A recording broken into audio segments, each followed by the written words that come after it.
Hello, it's Rafael Gutierrez, and as you can see, I got a new microphone. The reason I did this is a lot of people were telling me that my voice was too soft when I did these videos, so I decided to try maybe a little microphone, see if it actually helped a lot more. And in today's video, I'm actually going to show an interview I did of Tokashiki Sensei, who is of one of the instructors that I've trained under in Okinawa. He is the owner and operator of his his own dojo, and I just when I saw a lot of people were interested in what Tamaki Sensei had to say, I figured it would be a good thing to post a second one. There's a lot of different things that I actually have learned recently, and that is sometimes sometimes things actually work a certain way. Sometimes they don't work the way we expect them to, and sometimes we actually have to step back and look at where we are and what we're doing in life. Now, some of this has to do with some of the students I had either moving or not coming back because of one little boy, his mother and father. Actually, one of the little boys, his mother and father, were going through some financial issues, and they decided not to. They decided they needed to cut something. Now, every time I lose a student, for me, it's something that it does bother me, but I always do welcome my students back. And I actually tell my other students, don't turn your back on your friends. If they were good friends and you want to deal with them, have play dates with them, have go out. Don't think, oh well, he's no longer part of our group and that's it. Even if they go into another type of martial arts, well, that's something that it's their path, and that's all we can really do. Now, the reason I can actually be like that, and some people are, no, if you're not part of the group, you're not part of the family, is because it's not for me, it's a hobby that all I'm trying to do is get it to pay for itself. I have probably spent a lot more money on karate than on anything else, and I will never see material, the pretty much what I paid into it is probably never going to come back to me, and that's fine. Because like I said, I see it as something I do for fun, something I do that helps me in a lot of different ways. And if it doesn't end up going, if it doesn't end up being perfect for me, well, that's no big deal. There is another thing I actually started thinking, and that is the benefits that I've seen in martial arts for some of my students. At one point, I had a little boy who he was autistic and had delayed speech patterns. Well, his speech pattern actually got a lot better to the point where it's like his counselor told me about that. Yes, it's like we're seeing such a huge advancement since he started with me. Eventually, this little boy, he actually was doing great in school, great in everything, and walked away. Well, he got what he needed out of karate. Would I have liked to have see him go up and get a black belt eventually? Yes, I would have, but that's not the road that he was meant to be on, or his parents decided he needed to be on. I have had other students who have actually seen physical benefits. I had a little girl who her grandmother told me that when she was born, she was told that she was never going to be able to. If she was able to walk, it'd be a miracle, and that's about it. Well, that little girl is now in high school and is doing a lot of, if I remember correctly, competitive dance, which means that physically she was able to get herself to a better place. And so, as I see this, I see that yes, there are benefits that I see from karate, not necessarily on me directly, but I can see it in other people. On me, I can actually see that I am losing my gut a bit. I can see that I have had a lot more fun traveling than a lot of people. And even my girlfriend has actually made a comment that she does want to see things go on. Now, one of the projects I do want to work on, and I'm going to need a lot of help for this, is I'm curious to find who my late teacher, Taba Sensei, really was.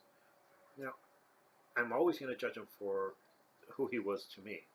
And this is actually, the real rational truth on it. I only really knew him I only had face contact with him for maybe 4 months total. It was anytime I went to Japan, Okinawa, I would actually train with Taba Sensei and usually I'd be there for a month. The first time it was because of a gentleman named Tony Partlow Sensei, who you will never hear me say anything but thanks for him, because he was the one who introduced me to Taba Sensei. After that, I went alone one time, and I ended up meeting someone from Jerry Pilon's dojo, and I don't know what I want to say his name was Mark, but I can't remember. And he was a great gentleman, great martial artist, and I could, I felt like I met Pilon Sensei through him. Pilon Sensei was also one of the first people who was training with Taba Sensei. Really, in the outside of Okinawa, the two who probably had the two who had most contact with Taba Sensei would have been Tony Partlow Sensei and Jerry Pilon Sensei. I figure I probably would be number 3 if we're going to go there. But the one thing I actually always like to tell people is, me talking about Taba Sensei is not about, oh, look how great I am, I had this great teacher. It really is about, I had this great person come into my life and help me out in a lot of different things. And so I wish I would have been able to interview him and ask him the direct questions. And there are a lot of things he actually had said which really guide my karate. For instance, he told me one time, I'm going to teach you his words were that he was going to teach me his karate, but it was up to me to find my own karate. Now, that doesn't mean to me that I'm going to go out and make a new style of karate under my name. That's not what I mean, but rather that I have to use my own mind, see what works, and train intelligently. I have to actually educate myself more. And it's interesting to think, this gentleman I only met for 3 or 4 months total, face to face. Yes, it wasn't a matter of 4 years, 5 years, but the one thing that actually is interesting is just how much an influence he had in my life. And as I thought about it, I knew him for about 3 to 4 months. I knew him just in those sections where he was teaching me, or we were going out to eat dinner, or we were having a conversation, or he was showing me Okinawa. But that's all I really knew about. I really knew about him. I do know that there are some stories that have come out, and I'm hoping someday to talk to everyone who knew him and try to get the stories, try to write them down. I know that there are some people who have actually broken away. I know that there are some people who are coming together, but one of my goals is actually to do something that honors the man who actually had this influence, even in a little amount of time of 4 months. Then, like I said, these are 4 months of direct contact. If we expand it over the years, it'd be 5 years. But I'll be honest, it's those 4 months we were together was, 1 month here. Next time I come back, he teaches me something else. Those were the ones that he actually had the most contact with, that he had the most influence in me. I always think it's interesting when someone tells me, oh, I've been under so-and-so for 10 years, and they've only seen him once every 5 years for a weekend, and, that's it. I'm not saying it's bad or anything. I'm just saying that, for me, it's just kind of interesting because I know that I didn't get as much from Taba Sensei that I would have if I would have been there. Well, I hope you enjoyed the next part of the video. This is the interview. Thank you for your time, and have a nice day.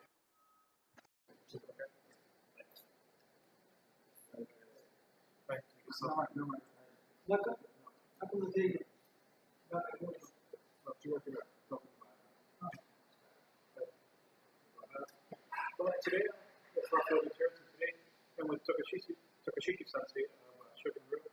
He has trained with a lot of the old guard of Okinawa karate, and I'm just going to ask him a couple questions. Hopefully, he'll give us some more information, and you'll enjoy this. So the first question I was going to ask is, you've trained under a lot of different people, a lot of different teachers. Do you have someone who you would say was really influential to you?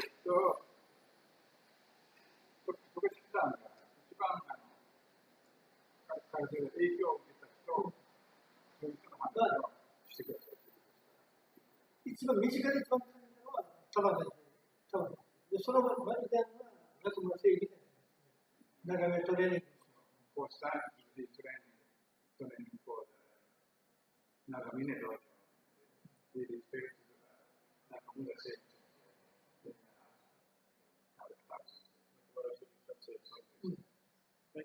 How old were you when you started? 何歳の時高校1年だからね、高校16か17くらい。ハイスクール1年生。ハイスクール、maybe 16 or 16 or something? 実際、前のHe has a picture of the high school. I'd love to see it one day. But, it's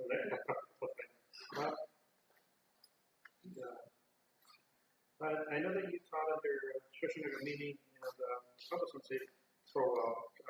You were also part of the board there too, right? Do you mind telling us what you did? A little bit of your duties? He was on the board of Matsuba and Shorin Ryu. So I just wondered if you could tell me what things he did. 証言流に、証言に設立するときには、お兄さんは司会してます。いや、それ一緒や。だけど、一緒だけど、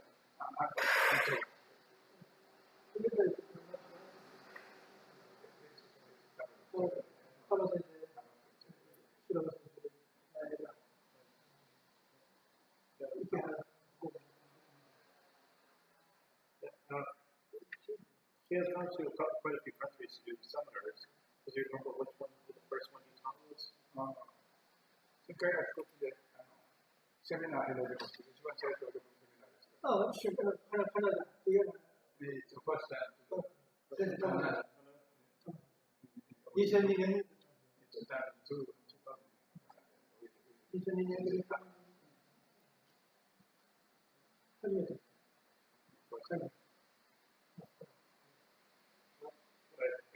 That's the question a little different. You were one of the founding members of Shorin Ryu. Can you talk a little bit about what you went through to get it set up? I guess the best way to ask. 松林から証言をした時のストーリーというか、思い出がある。ただ、超思い出があるのが、分からないときよ。タバ先生がリーダーで黒帯会、松林大メンバー、黒帯メンバーが月の合同でレースをして、その時に池原の前に出して、月は力でやるもんじゃないと、腰をきれいに据えて、こうしてやるというのを集団でみんな教えてくれる。その時も一緒だったから、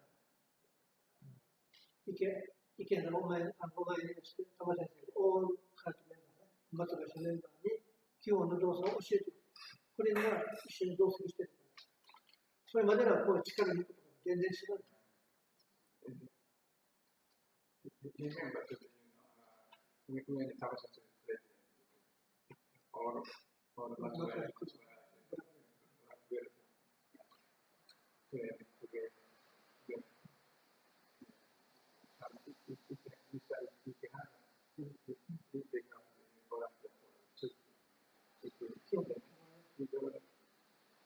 to my power that we have 1050. You can keep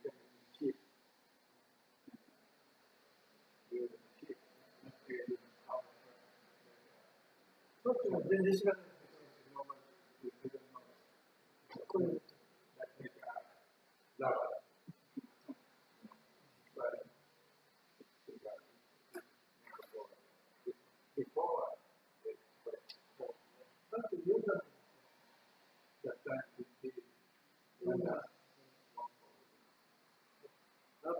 I remember I saw a video of the founding of Shorin Ryu.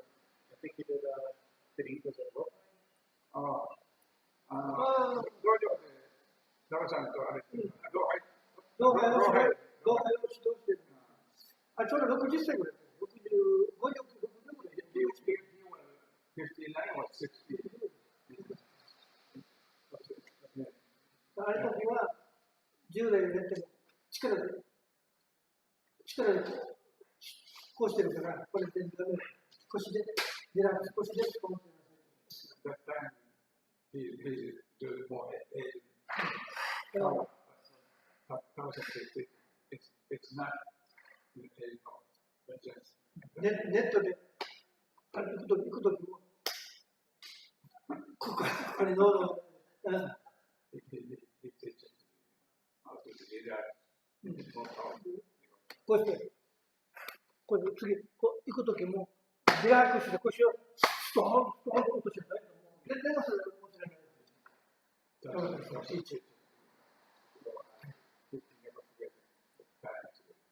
こういうとき、こっち筋肉だから、玉先生、筋肉使わない。だから、不思議だから。Yes, perfect. で、He never forget that time. That's why he was saying, he was 60, 50, 60 years old. He was big. あれから、天気、こぼれするようになると。それまではもう、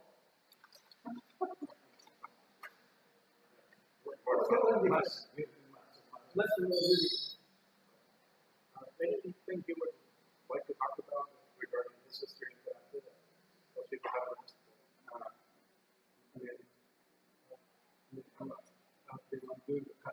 Oh, no. Actually, he wants to.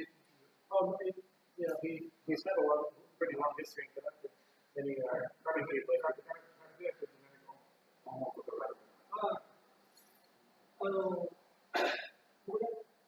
空手は今も思うんですけど、昔は当て身でバッてこういうのが強くなった。今はこういうのにちょっと体をリラックスして、ちょっとイメージがガラッと変わってくる。それはやっぱり怖いステージですか？彼力を全部抜いて、透明、要するに合気道的に全部抜いて、スパン全部抜いて、透明の状況から空手の場合は、その時瞬間でバンと行くところがどういうそれ以前は合気道的なもの。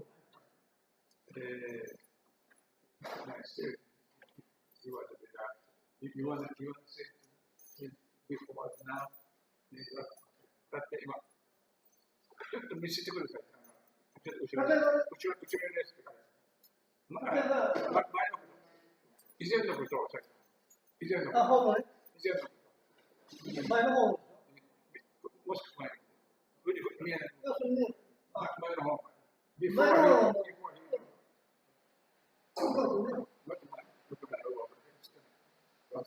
パンもうこっちが勝ち替えて、こういくんだけどね、もしかして、もう、リラックス。これ、するときには、全身、ここでボディをワンタイで、こういってるのも全部抜いて、抜いて。そう、リラックス。さっき言った上先生からこうしてきたのを投げ取るものも、これはメブスの原理8の字だけで、こう行くんだけども、その時のすでにもスピードで行く時には、もうこれで行く時はもうこれも出てる。もうすでにもっとスピード、もっとスピードでも、こうしていく時には次こうひねるさ。こうやって次変える時にはね、これも入ってる。スピードで。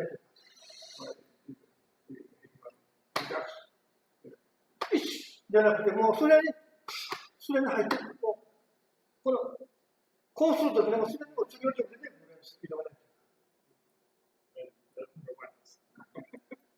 出てる。例えば、これも、タンネルが、力抜かないと、こう出ない。それもうそれここで止めてない。今度これも意識してる。先生 Thank you. パンパンパンパンパンパンと、これもいい人、割れる。だから、この表現というのは、例えば、1、2で受けてつくまでも、連続してやるぐらいのスピーディング。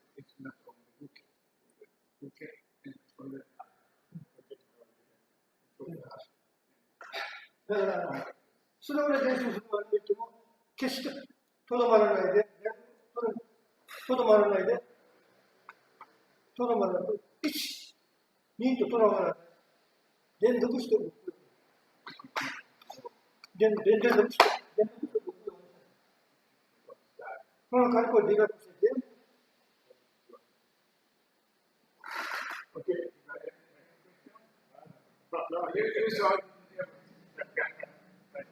例えばね、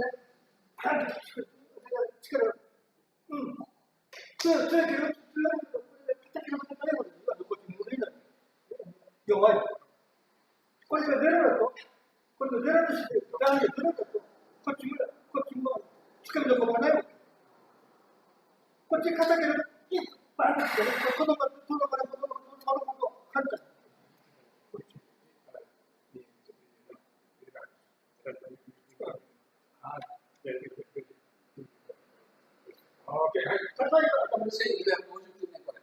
1959年、2つかけてみてくだ